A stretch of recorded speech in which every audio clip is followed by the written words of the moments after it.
Old Jack here with another ghastly tale inspired by America's most unfortunate family. I'm calling it The Surprise Ending of Barbara Finch. As a child star, Barbara was famous for her scream.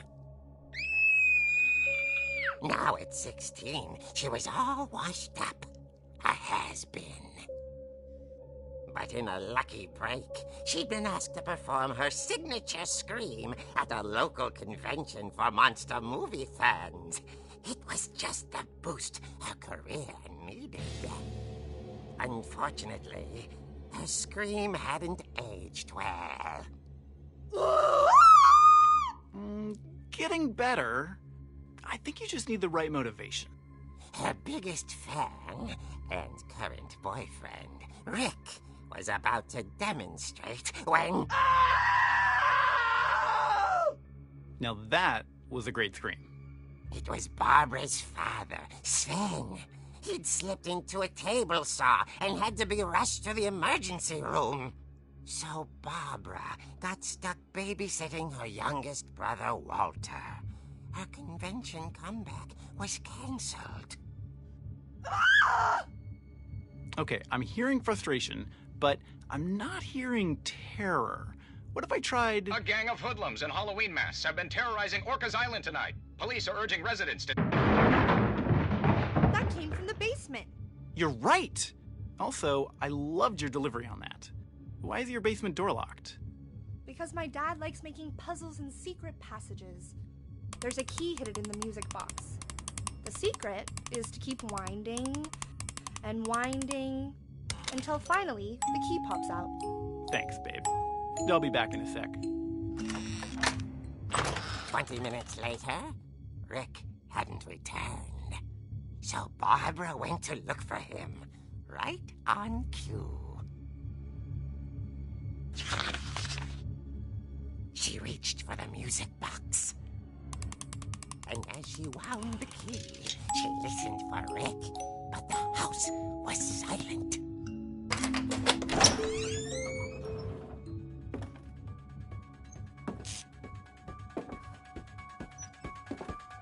She found Rick's crutch and imagined the worst.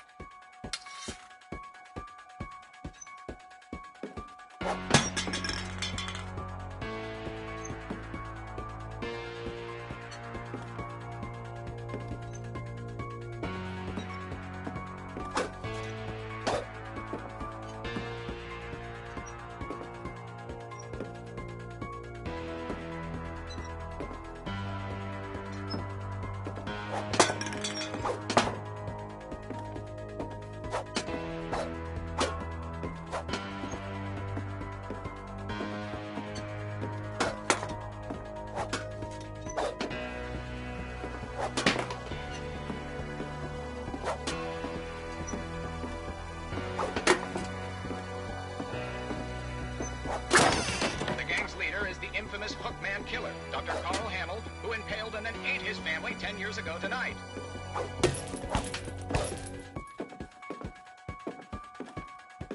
The old fridge rattled and grew still. Oh, dear! Oh! Rick? Barb, relax. I was just trying to scare you to help you find your scream. Well, I'm not scared, Rick. I'm furious. Then act furious. All I'm getting from you now is that you're hurt and confused and you're... She threw him out, but she kept a little something to remember him by. Barb, have you seen my other crutch? And she was still holding it when she fell asleep watching the Late Picture Show. Hours later... Barbara! Walter, what's going on up there? Ah! Okay, I'm coming up, but if this is a trick, you're dead, Walter.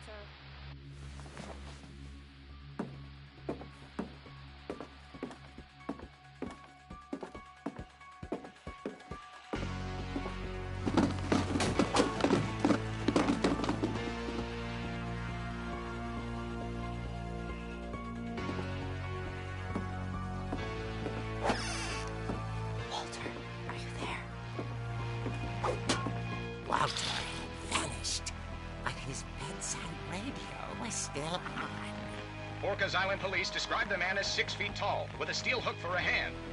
Residents are urged to lock all doors and windows and notify the police of any suspicious activity. Barbara turned, saw the hook man, and was speechless. He was quite smashing.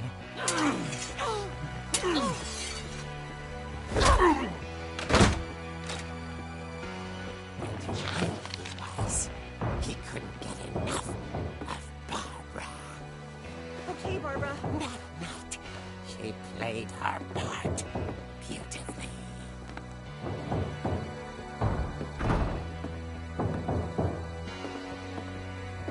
Molly's door hadn't been opened in years. The hinges groaned.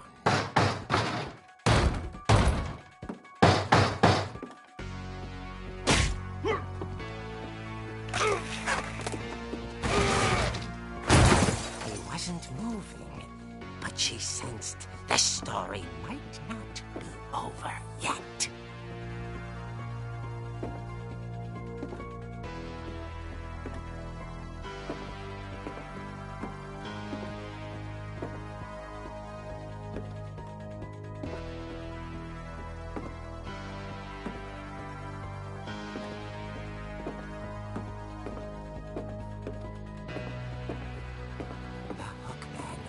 Vanished. She listened for his breathing, but all she heard was...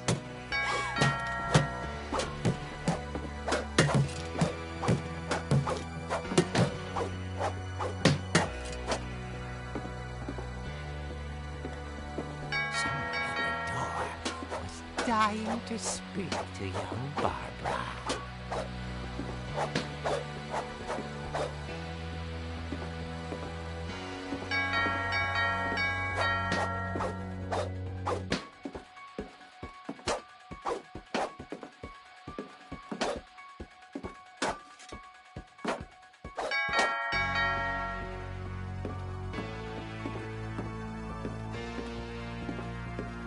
At the door, she heard whispering. It was coming from inside the house.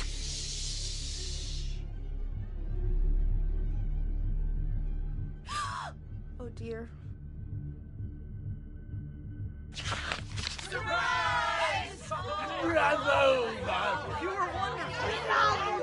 monsters had come to surprise her. For Barbara, it was a dream come true.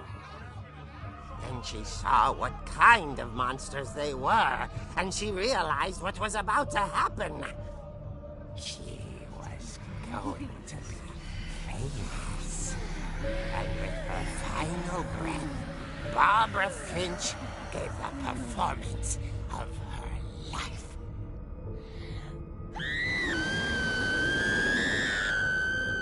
I wasn't there myself, but I hear Barbara was magnificent. Poor girl. She had a taste for stardom. But unfortunately, so did her fans. Of course, the police blamed it all on poor Rick, who disappeared the same night. And little Walter? Hiding under his bed the whole time. He took it all pretty hard, but that's another story. As for Barbara, tucked inside the music box is all they ever found of her. Her ear. Now that's what I call a real eerie tale.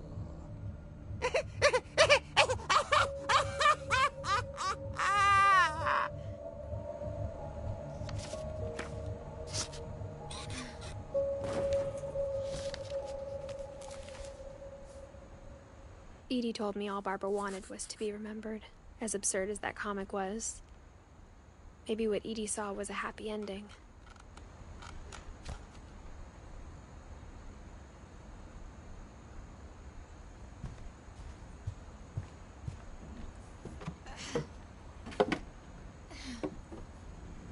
I guess now I know why Mom didn't like me playing with the music box.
Mom said the basement was off limits, unless I wanted another tetanus shot.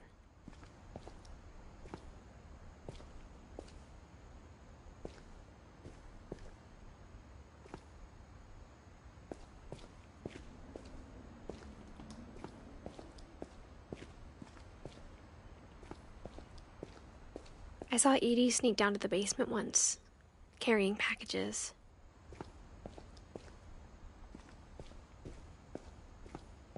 I thought maybe she was hiding presents.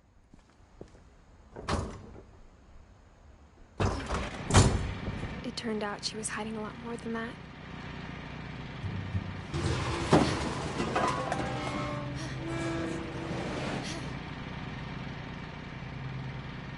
I remember asking Mom once about where Walter had gone. She said after Barbara died, he got as far away as he could.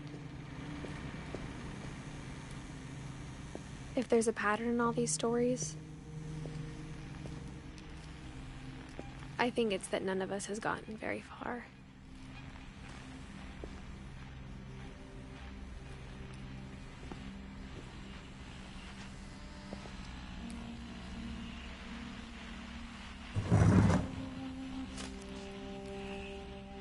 Goodbye, everyone.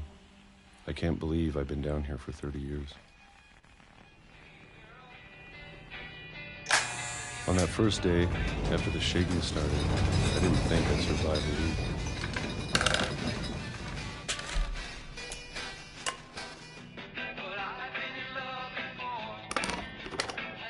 But after a few days, I settled into a routine. That's what kept me sane. Having a schedule, living for today. I always expected to be dead tomorrow. But if you wait long enough, you get used to anything.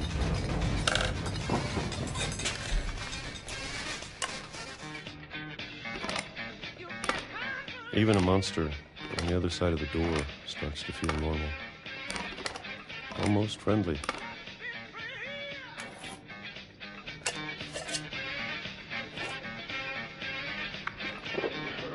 And then one day, everything just stopped. Whatever that thing was, it was gone.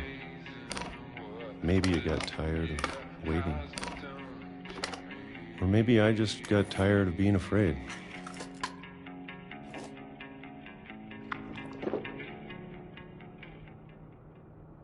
It's been a week now, the longest in 30 years. I'm done waiting.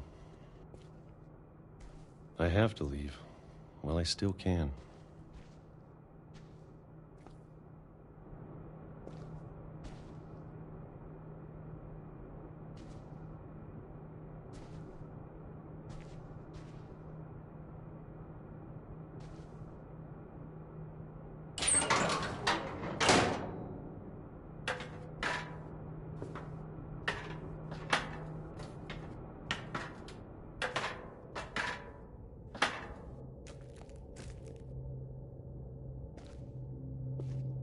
I know it's out there, somewhere. Whatever killed Barbara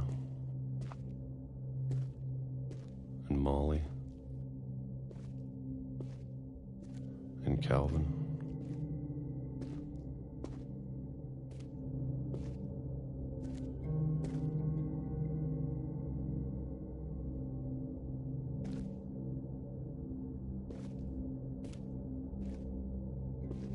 Maybe this is all a mistake.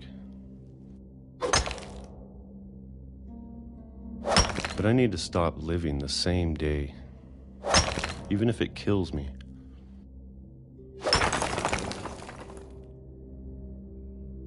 Whatever's out there, I want you to know I'm ready for it. I'm going to appreciate all of it, especially the food.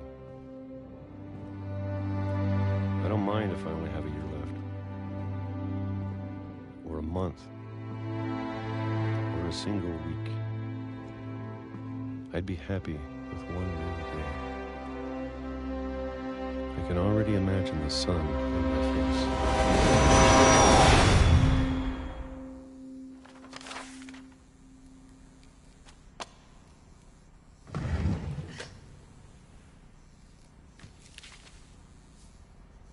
Walter died when I was 6. I can't believe my mom never told me he was down here.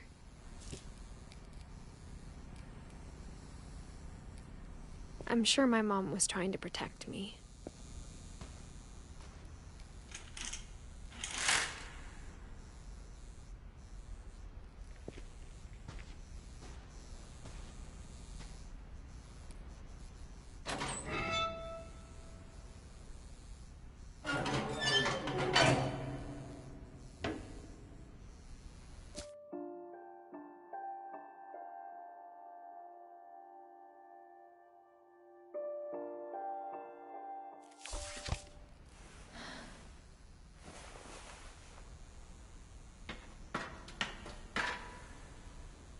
Maybe she was afraid I'd end up like Walter.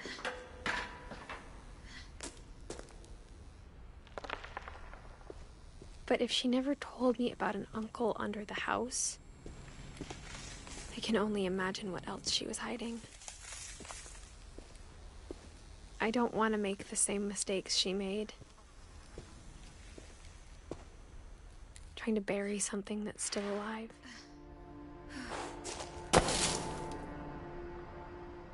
Now that there's only one of us left, or maybe 2, I thought it was time I heard the stories for myself and found out what happened to everyone else. But now I'm worried the stories themselves might be the problem. Maybe we believed so much in a family curse, we made it real.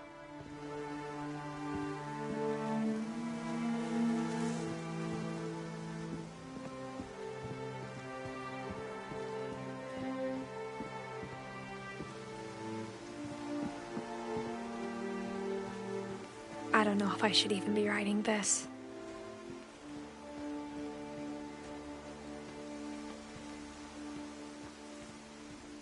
Maybe it'd be better if all this just died with me.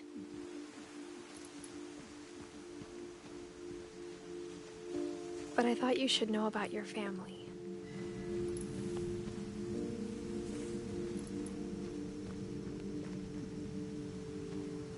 And the history you're a part of. Though to be honest, I feel as lost as you probably do right now.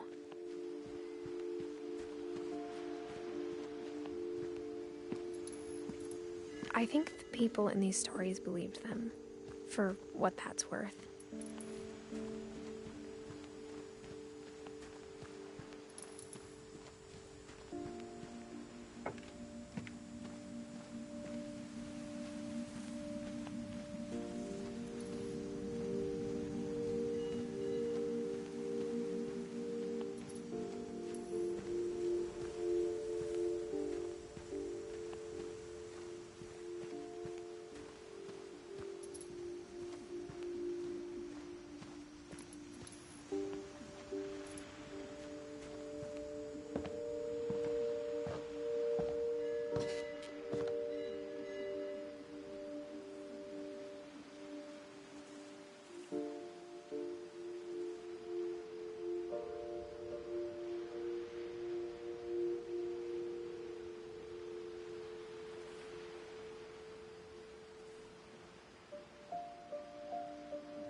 When you look at the house, that history of imagination and stubbornness and madness, any of it seems possible.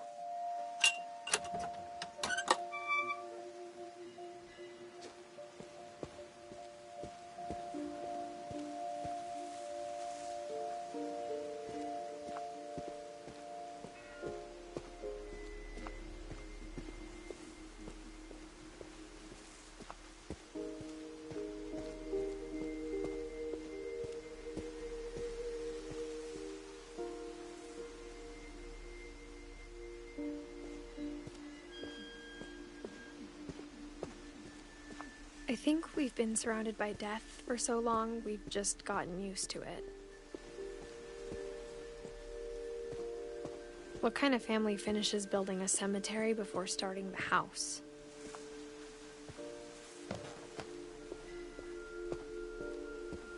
It's embarrassing for me to admit this, but the pet cemetery made me more uncomfortable than the human one. 3 of the gerbils were mine, and 2 had been my fault.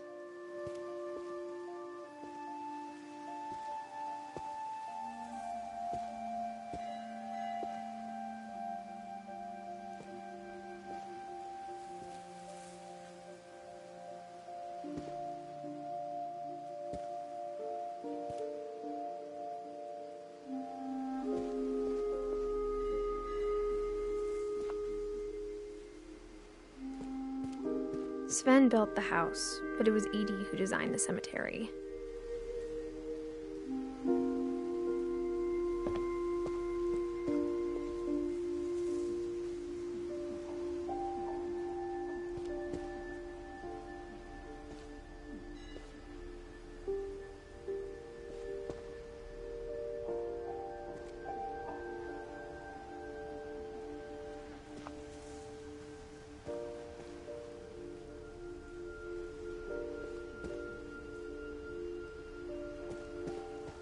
I'm sure Odin's monument had been Edie's idea. My mom was always trying to move on, but for Edie, the past never went away.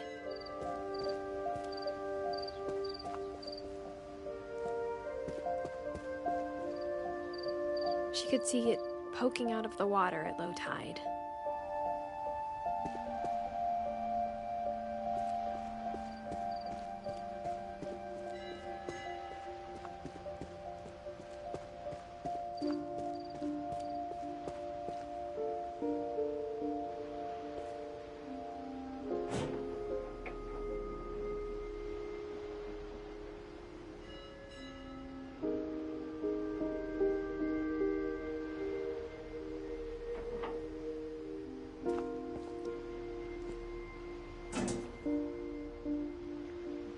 Edie said she dreamed about the old house every night.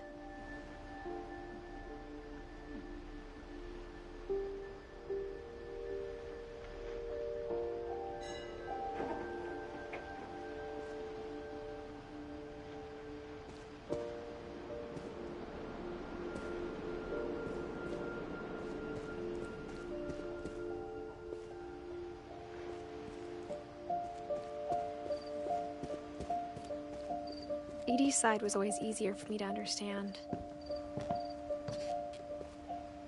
But the older I get, the more I can see where my mom was coming from.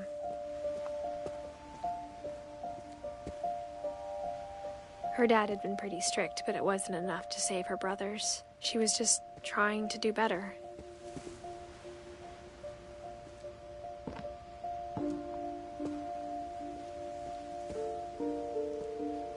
She lost 2 of her brothers, just like I did. I get why she tried so hard to protect us.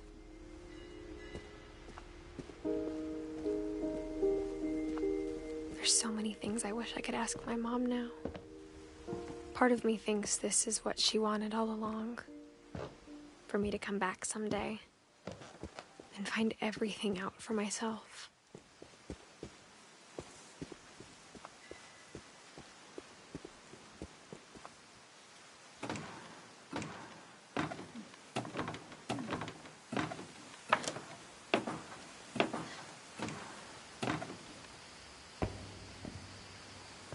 But looking back on it now,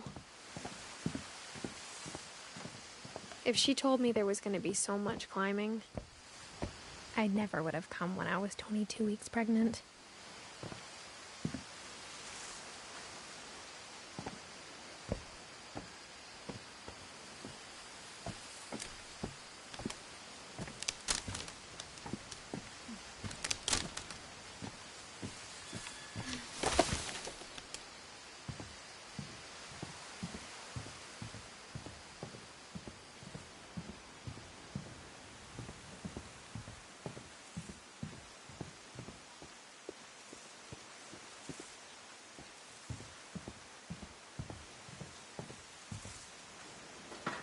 I never met Grandpa Sam, but I think he and my mom had a lot in common.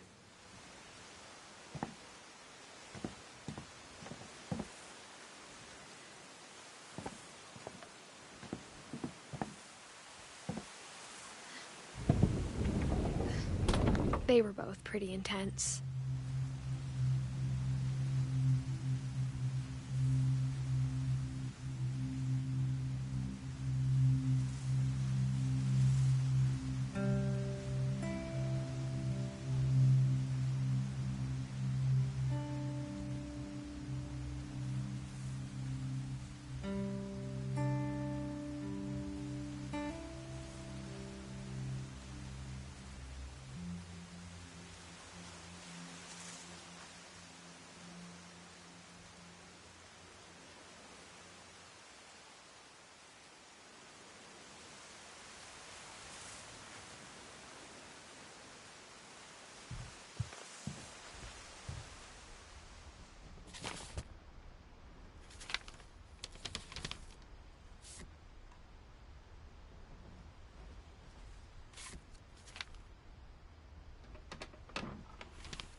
Dawn, I promise, you'll never forget this weekend. Yes, sir. These memories are gonna last a lifetime. What? Am I gonna have to shoot anything? It's a hunting trip. Perfect. It's gonna rain the whole weekend, isn't it? I will never forget this weekend, Dad. That's the spirit. Okay, got it. I'm gonna take some pictures, okay? Just be careful. That camera's older than you are. Hey! That's a keeper. Definitely should not have drunk all that coffee. I'm just saying, I'm not always gonna be here, Dawn. You'll need to remember this stuff, if you want to survive. I'll be fine, Dad. You know who else thought he was gonna be fine? Some guy who died. Dawn, I'm being serious. I know, Dad. You're always serious. Doesn't being out here make you want to chill out? To tell you the truth, I haven't been out here in 20 years. Dawn, don't you think you could find something more interesting to photograph? Last time I was with my brother Calvin. Man, that was a great trip. Your grandpa Sven taught us how to fish, how to build a fire. We found an old logging trail. There were deer everywhere. I bet if I could remember where that trail was, we'd spot a buck for you in no time. Give me a minute to check the map.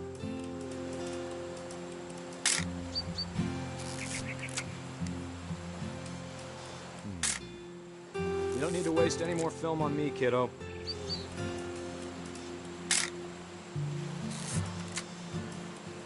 Let's see.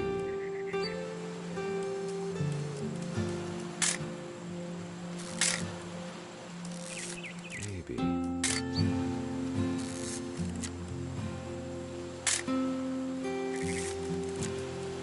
Or was it?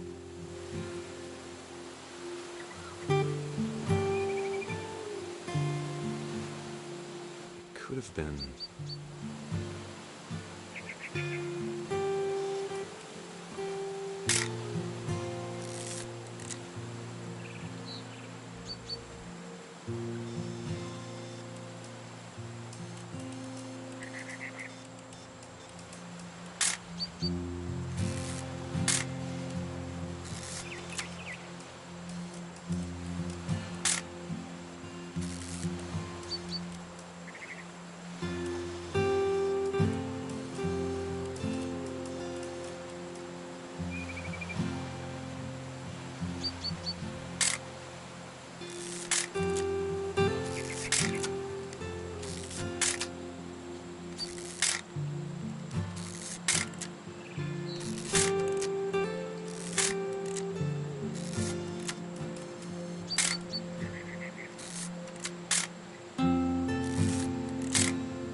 Dad!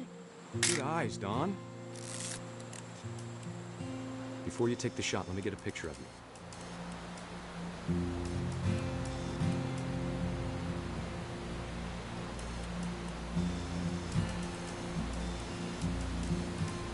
Dad, I... Let me get behind you.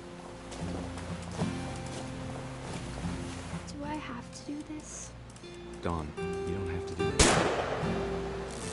Great shot, Dawn!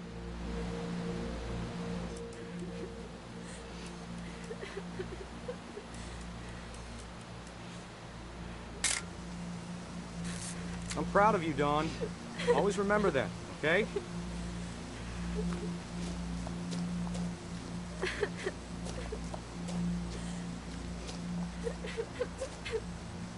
Sorry, Dawn, just gotta reset the timer.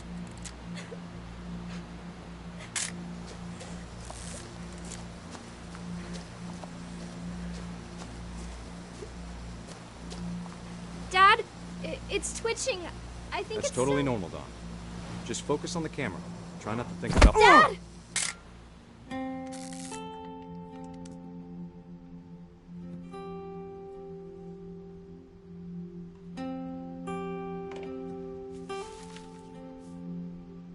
Of all these stories, that's the one I wish most that my mom had told me.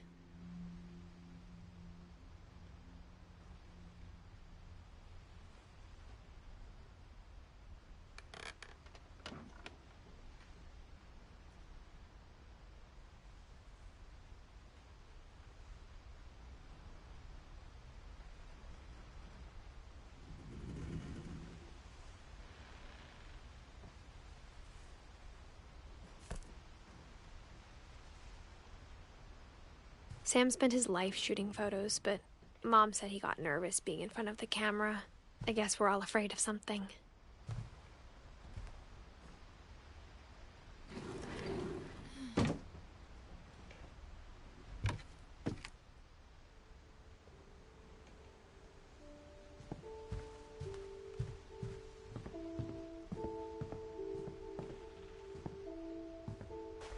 Instead of hiding from death, Sam seemed to go out of his way to meet it.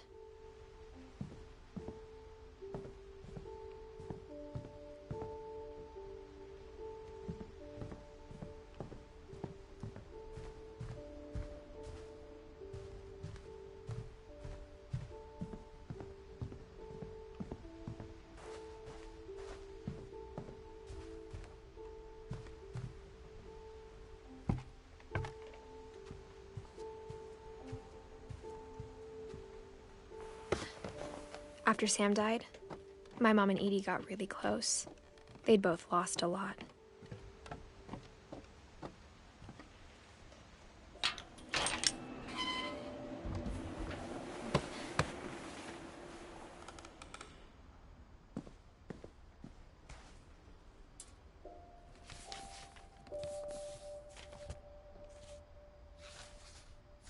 Dear Kay, do you remember the way Gregory used to laugh when he thought he was alone? Like something funny was happening, but only he could see it.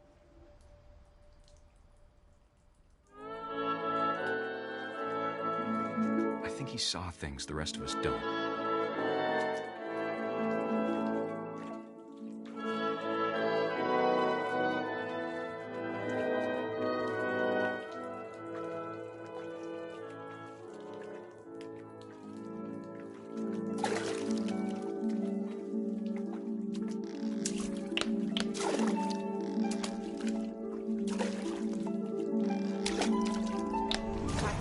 Gregory, it's time to...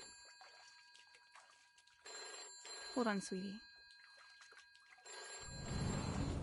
Hello? Sam, I told you I don't want to talk right now. I wonder what he saw. What his world was like.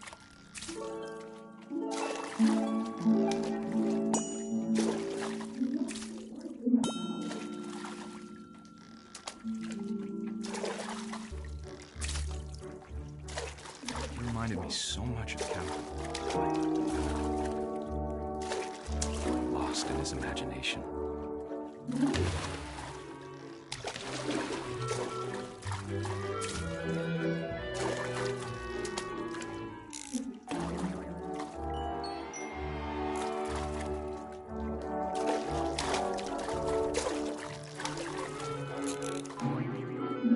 I know how silly it sounds.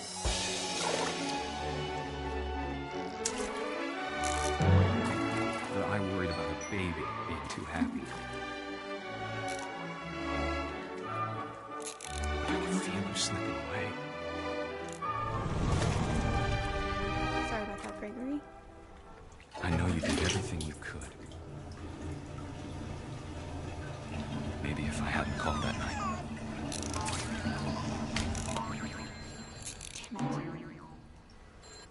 I wish she could have told us about the world we saw.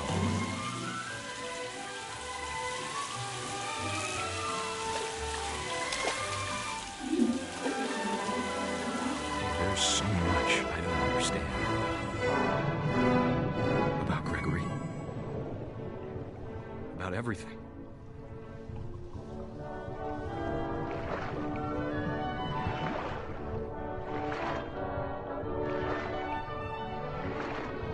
But I know what happened wasn't your fault.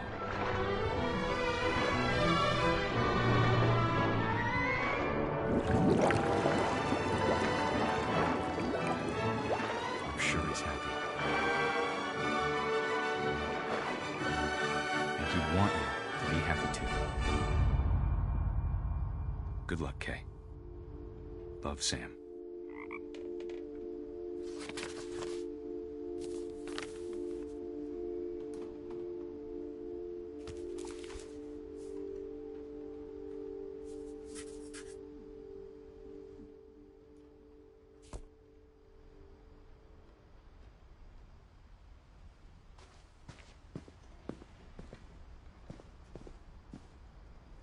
I can't imagine my mom ever writing poetry, and yet...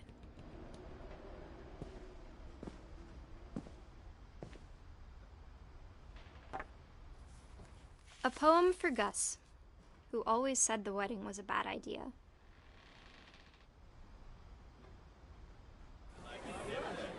Our father never hit us kids, at least not very hard, before the day my brother said with teenage disregard that he'd be dead before he'd see a wedding in our yard.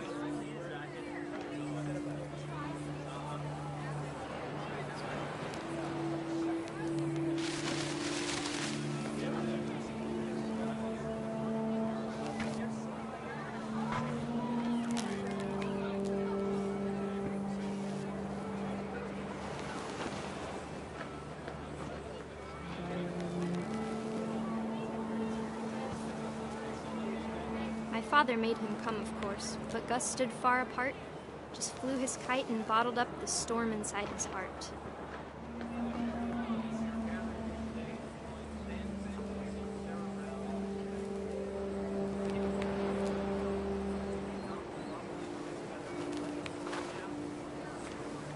I tried to talk him out of it, but though he'd never met her, "We don't need a stepmom," were the words that I now pronounce you husband and wife. You may kiss the bride.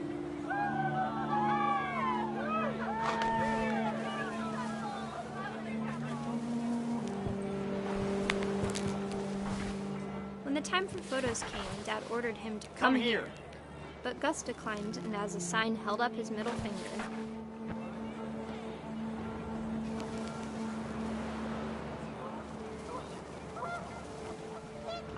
The wind picked up, and panicked geese appeared and quickly went. But all the humans did that day was go inside the tent.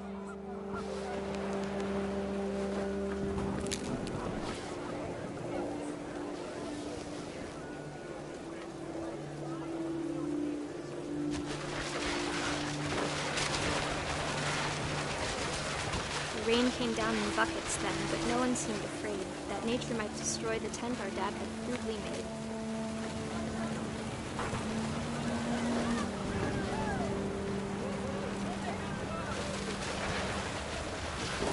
thunder sounded much too close and full of angry power. But all my father said to this was, "Make the music louder."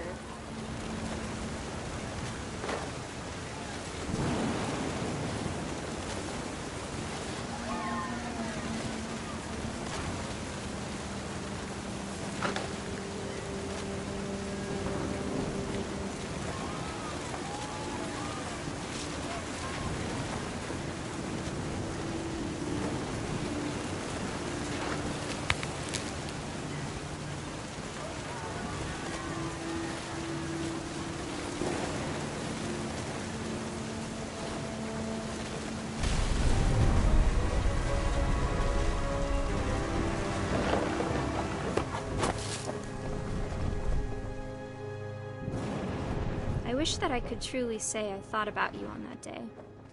Out there on the beach alone, just you, the wind, the sea, and foam.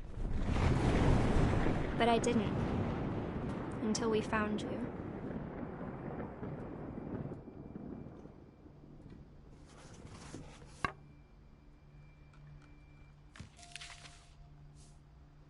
She never talked about him, but Mom told me once if I was a boy, they were going to name me Gus.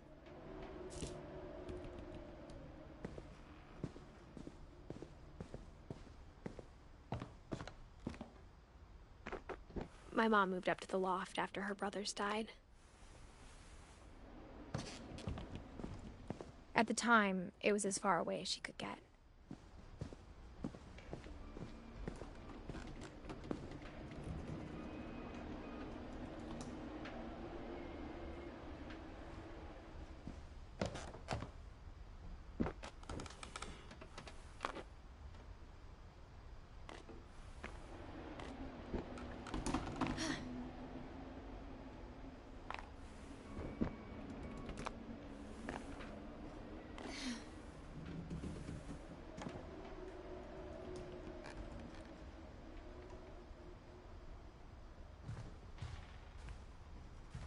She spent a summer building houses in Calcutta, where she met my dad, Sanjay.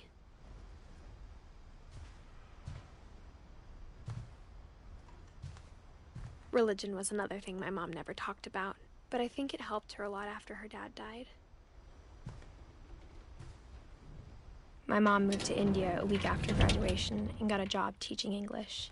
Louis was born a year later.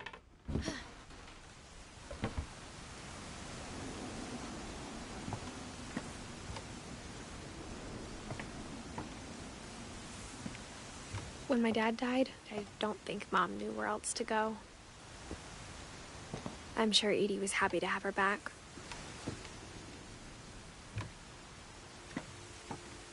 And to see kids in the house again.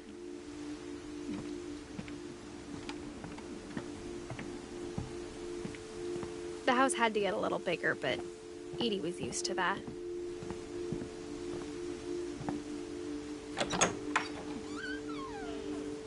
And for a while, things were good. Almost normal. But it didn't last.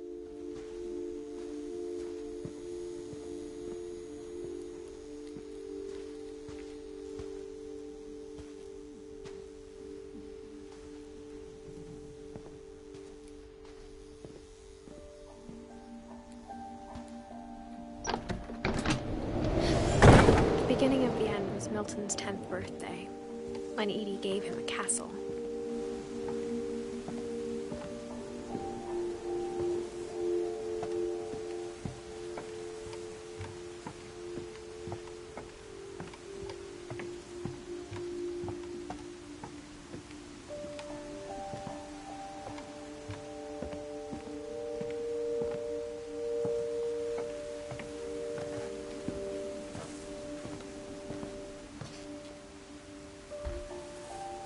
After Milton disappeared, the only thing he left behind was a room full of paintings.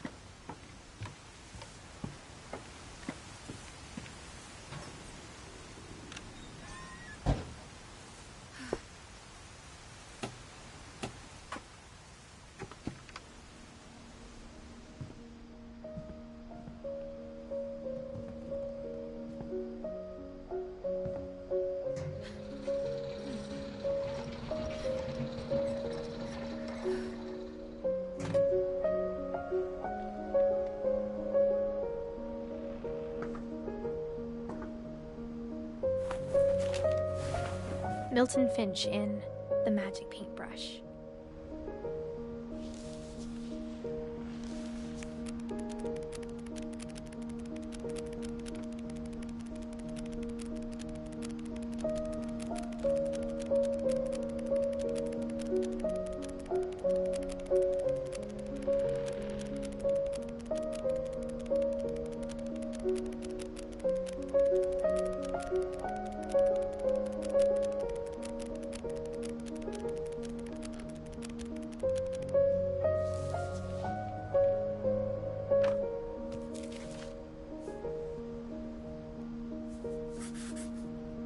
I was 4 when Milton disappeared.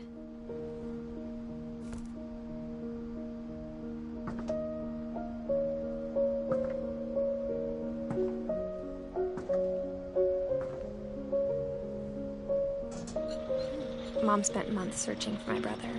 Then she sealed the doors.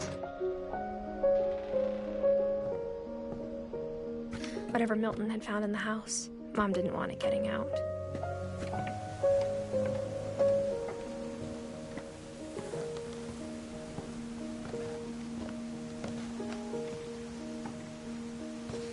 Mom definitely blamed Edie, but I think Louis blamed himself.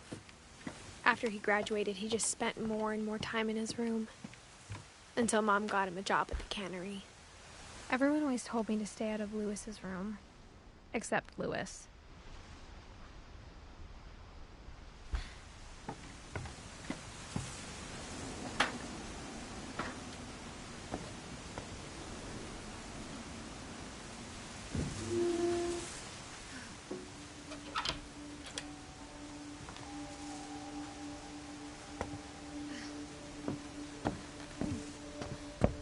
Louis's room smelled very, very familiar.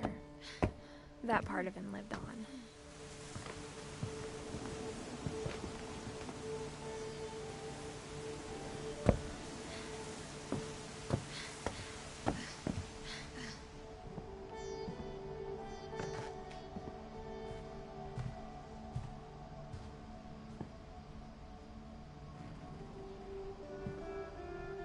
Louis and I spent a lot of time playing games together, but he was surprisingly bad at them. He died a lot.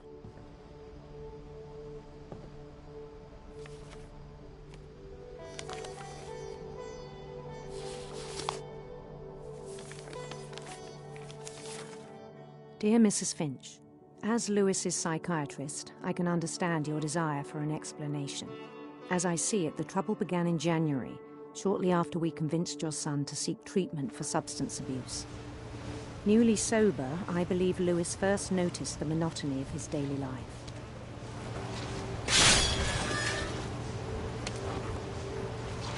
He kept working at the cannery, but he withdrew part of himself. In our sessions, I saw the same behavior. His mind began to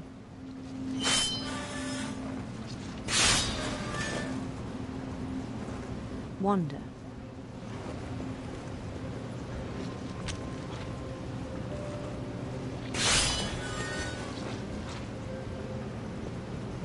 I asked him to describe it.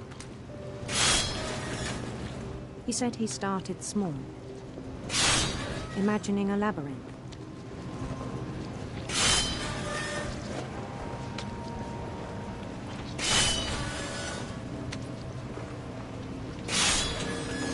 He'd feel his way about. Then something moved. Bats. And toads.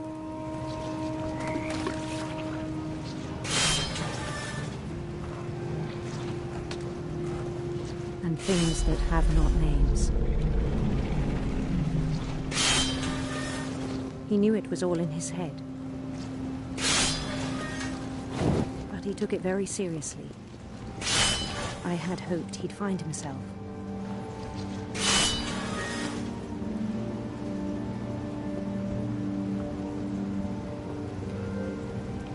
But he found something more.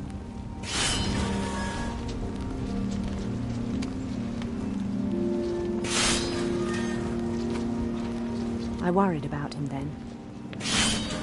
Daydreaming at the cannery. I spoke with his boss. But he said Lewis had become a model employee. Methodical, tireless, focused. Like a whole new Lewis. So I let him go on.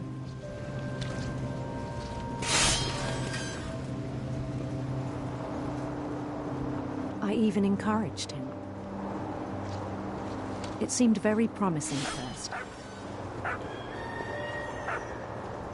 He told me he'd made a new friend.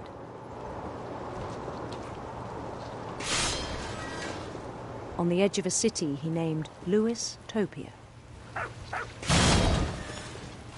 He built the city up slowly, brick by brick. Then he made musicians.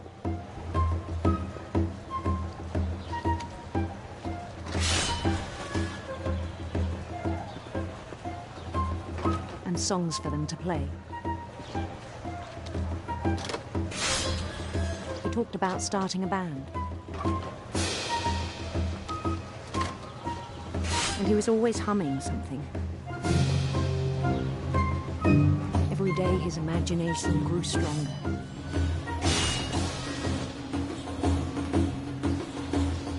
He no longer spoke at the cannery. But his chopping was as reliable as ever. Then one day it struck him that all the cheering crowds, even the stones under his feet, were all in his imagination, so he could do whatever he wished.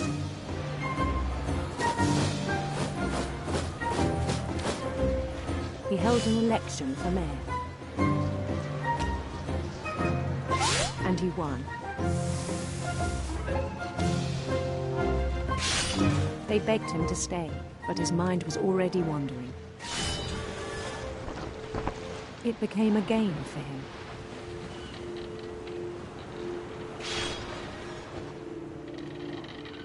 He'd conquer a city, then immediately push on.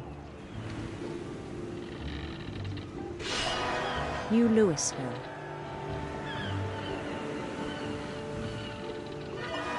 St. Louis. He started drifting away from our reality.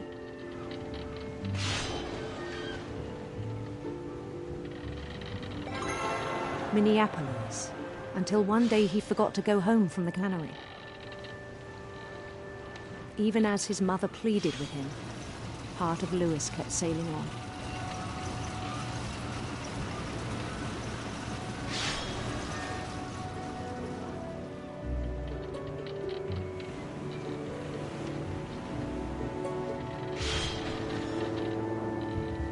In Lewisburg, he heard rumors of a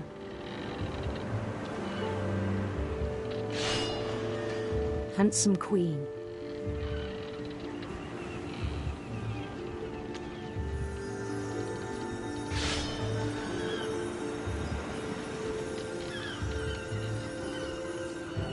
The queen was on her own quest for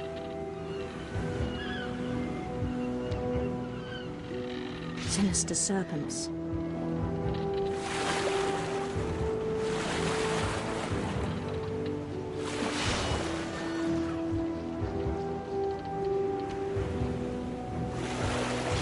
He followed the sound of her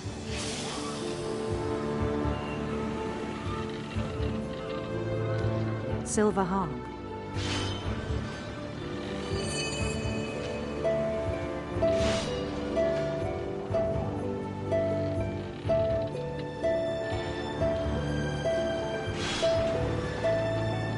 His chase led him to a golden palace east of the sun and west of the moon. Even then, his logic remained sound.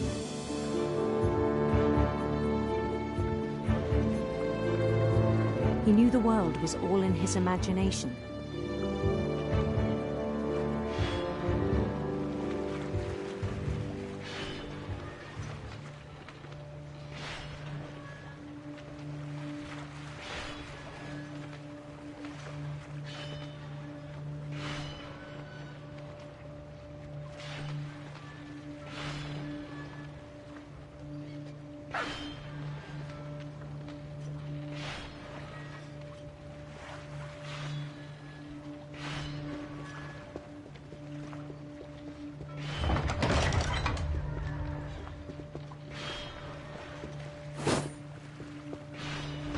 But he was so proud of having created it.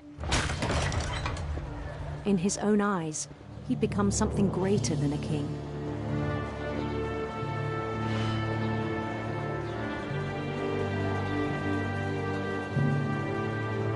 For someone who'd never known success in the real world, I think it was overwhelming. And then it struck him that the real Louis was not the one chopping salmon, but the one climbing the steps of a golden palace.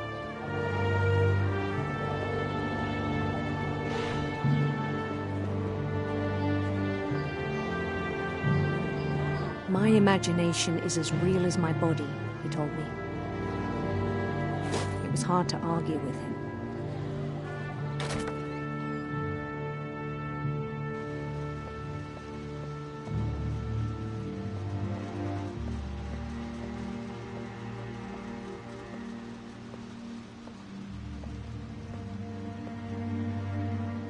He began to forget the world we know.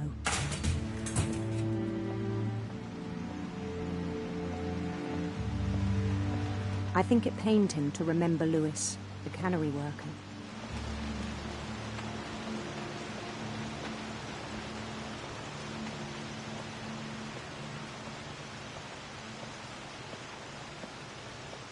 He began to despise the man with a royal contempt.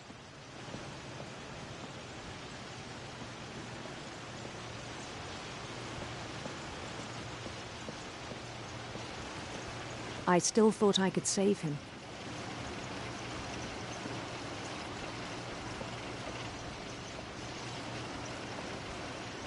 Even after he said he was being crowned king over all the lands of wonder. The palace would be packed with his companions.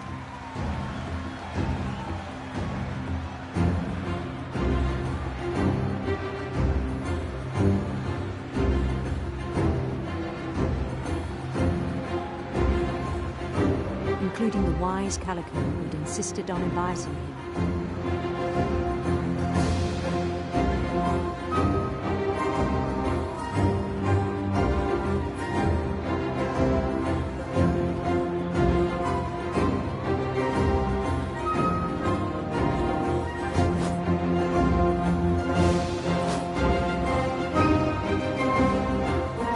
His queen waited, holding his crown.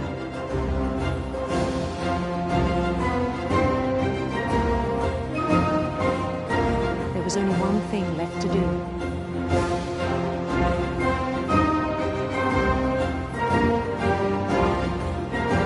Bend down his head.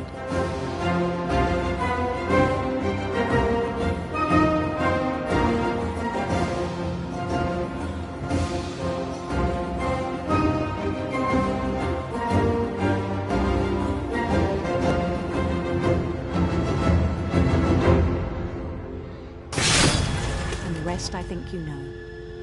Mrs. Finch, your son was a kind man who will be missed by all of us who knew him.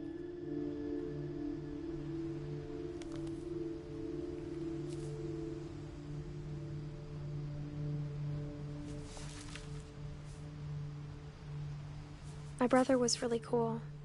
I wish you could have met him.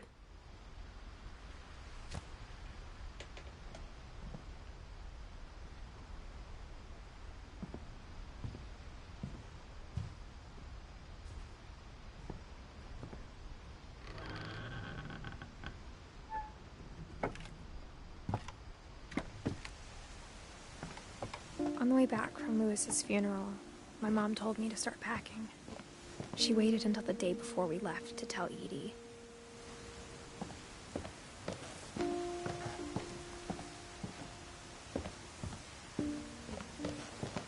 I'm not sure if she wanted to make it easier or harder.